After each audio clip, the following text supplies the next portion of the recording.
গোলকপুরে যে কথা ডক্টর ব্যানার্জি বললেন, অক্সিজেনের ওই ঘটনা নিয়ে যখন হয় তার প্রতিবাদ করে ইন্ডিয়ান মেডিকেল অ্যাসোসিয়েশন উত্তরপ্রদেশের মুখ্যমন্ত্রী অজিত যোগীকে চিঠি করেছিল প্রতিবাদ জানিয়ে। এই চিঠিটা আমার কাছে হোয়াটসঅ্যাপে গোটাটা আছে, তাতে 8টা আইটেম আছে, যেখানে যে কথা প্রশ্ন হচ্ছিল যে ডক্টর কাপিল মানে কোনো অপরাধ নেই প্রমাণ করে আইএমএ চিঠি দিয়েছিল।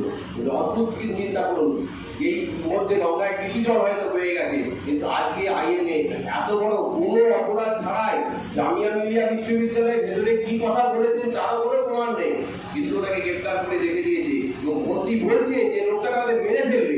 তারপরেও ইন্ডিয়ান মেডিকেল অ্যাসোসিয়েশন সম্পূর্ণ রকমভাবে নীরব।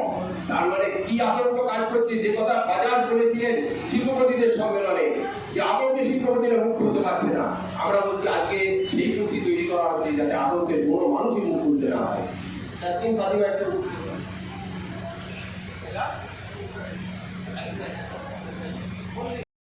সেইখান থেকে আমরা এই সিদ্ধান্ত নিই যে আমাদের যদি আমাদের এত ক্ষুদ্র সামর্থ্যের মধ্যে থেকে আমরা অন্তত একটা পরিবারের ভেসে যাওয়াটা আটকাতে পারি, তাহলে আগামী দিনে আমরা যদি শুধু আরো ঐকান্তিক চেষ্টা করি, আমরা নিশ্চয়ই আরো মানুষের এরকম দুর্দশার মধ্যে পড়া থেকে আটকাতে পারবো। সেই উদ্দেশ্য নিয়ে আমরা কলকাতার আরো মানুষের কাছে আবেদন করি এবং তাতে আমরা আগে গাড়িঘাট সাইড করি।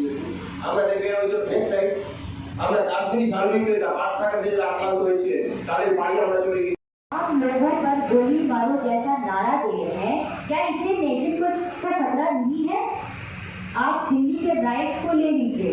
दिल्ली के राइट्स का जिम्मेदार हर वो शख्स है जिसने भड़काऊ भाषण दिए हैं, जिसने गोली मारो जैसे भाषण दिए हैं।